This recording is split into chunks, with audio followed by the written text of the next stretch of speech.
पिताजी जल्दी चलिए, वरना मैं आज स्कूल में देरी से पहुंचूंगा।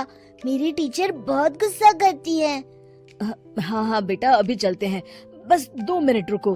तभी रमेश की पत्नी कमरे से बाहर आती है और रमेश से कहती है, सुनिए जी, आज शाम को आप ऑफिस से जरा जल्दी घर आ जाइएगा। याद है ना, आज आपको मुझे शॉपिंग कराने के लिए लेकर जाना है। अरे भाग्यवान, इस महीने हाथ जरा तंग है। मेरी मानो तो शॉपिंग का विचार कुछ दिनों के लिए अपने दिमाग से निकाल ही दो। मैं तुम्हें अगले महीने पक्का शॉपिंग कराने ले जाऊंगा। अभी मुझे चलना चाहिए, वरना राजू को स्कूल पहुंचने में देर हो जाएगी। देखिए जी, अब आपके ये बहाने पुराने हो चुके हैं। मैं कुछ नहीं जानती। आज शाम को मुझे शॉपिंग करने जाना है, मतलब जाना है। आगे आपकी मर्जी। अच्छा ठीक है भाग्यवान, अब तुम पूरा घर सर पर मत उठाओ, मैं कुछ करता हूँ। इतना कहकर रमेश अपने बेटे राजू को लेकर वहाँ से चला जाता है। घर से निकलने के लिए रमेश जैसे ही अपनी मोटरसाइकिल शुरू करता है, तभी उसकी माँ उसे आवाज देकर कहती है, अरे रमेश, आज शाम को मुझे कुछ पैसे दे देना। याद है ना, मैंने तुझसे कहा था कि मुझे मंदिर में चढ़ावा चढ़ाना है। अरे माँ, मेरी तनख्वाह आने में अभी 10 दिन बचे हैं। अभी मेरे पास बिल्कुल पैसे नहीं है। हाँ, मेरी तनख्वाह मिलते ही मैं तुम्हें पैसे दे दूंगा। रमेश की माँ चिढ़कर कहती है, अरे तेरा दिमाग तो खराब नहीं हो गया? मैंने तेरे भरोसे मंदिर के पुजारी जी से वादा कर दिया है और तू कह रहा है कि पैसे नहीं है। अब मैं पुजारी जी को क्या जवाब दूंगी? तुझे तो मेरी इज्जत की भी कुछ परवाह नहीं है। अच्छा ठीक है माँ, अब तुम गुस्सा मत करो, मैं शाम तक कुछ इंतजाम करता हूँ। इतना कहकर रमेश वहाँ से चला जाता है। फिर दोपहर को जब रमेश अपने दफ्तर में बैठा होता है, तब उसे अपनी पत्नी और माँ की बातें याद आती हैं। रमेश अपने दफ्तर के एक साथी मोहन से कुछ रुपए उधार मांगता है। अरे भाई मोहन, मेरा एक छोटा सा काम कर दो, मुझे कुछ रुपयों की सख्त जरूरत है। मुझे कुछ दिनों के लिए क्या तुम रुपए उधार दे सकते हो? अरे रमेश भाई, मैं तुम्हें पैसे उधार तो दे सकता हूँ, लेकिन मुझे वक्त पर पैसे लौटा देना। वैसे भी मेरा मानना है कि दोस्ती यारी में कभी पैसों का व्यवहार नहीं करना चाहिए। ये कहावत तो तुमने सुनी ही होगी कि उधार प्रेम की कैंची है। मैं नहीं चाहता कि पैसों को लेकर हमारा रिश्ता खराब हो।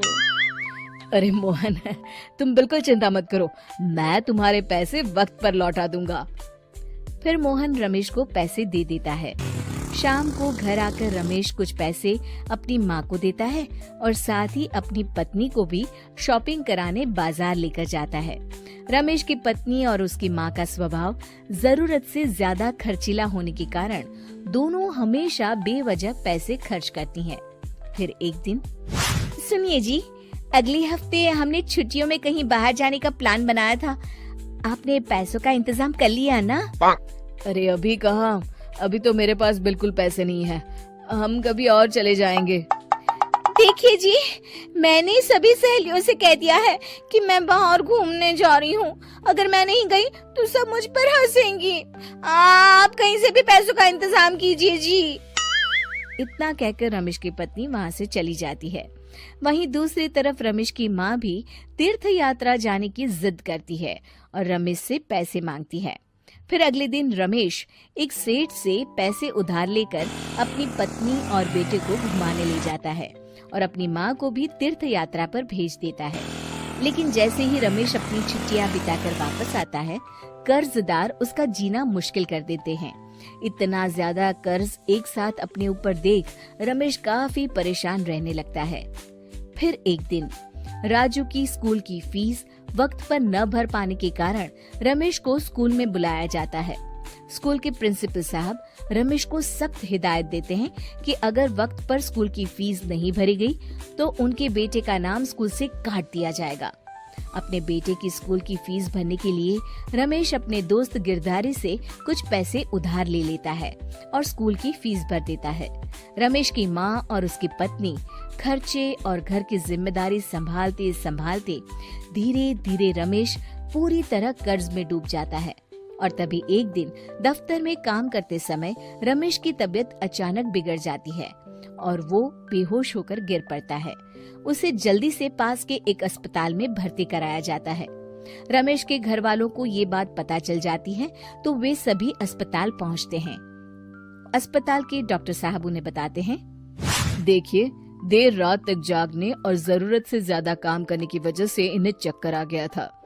बेहतर यही होगा कि इन्हें कुछ दिनों के लिए पूरी तरह आराम करने दिया जाए। रमेश की हालत देखकर उसके बेटे राजू को बहुत गुस्सा आता है और वो अपनी दादी और माँ से कहता है, माँ, दादी, मैं इतना छोटा हूँ, फिर भी मैं इतना समझता हूँ कि पिताजी दिन रात दफ्तर में काम करके पैसे कमाते हैं। पिताजी अकेला पूरा घर संभालते हैं और आप दोनों अपने फिजूल के खर्चों के लिए उन पर दबाव डालते रहते हैं। आज पिताजी की हालत के जिम्मेदार तो आप दोनों हैं। राजू की समझदारी भरी बातें सुनकर रमेश की माँ और पत्नी को अपनी गलती का एहसास होता है और दोनों की आंखों में आंसू आ जाते हैं। फिर कुछ दिनों के बाद रमेश की तबीयत एकदम अच्छी हो जाती है और वो पहले की तरह अपने काम पर जाने लगता है। रमेश की माँ और पत्नी अब उसे किसी प्रकार की कोई तकलीफ नहीं देते और ना ही उससे किसी चीज की मांग करते हैं। फिर देखते ही देखते रमेश अपने कर्ज के सारे पैसे चुका देता है। उसकी जिंदगी पहले की तरह अच्छी हो जाती है और वो अपने परिवार के साथ खुशी खुशी रहने लगता है।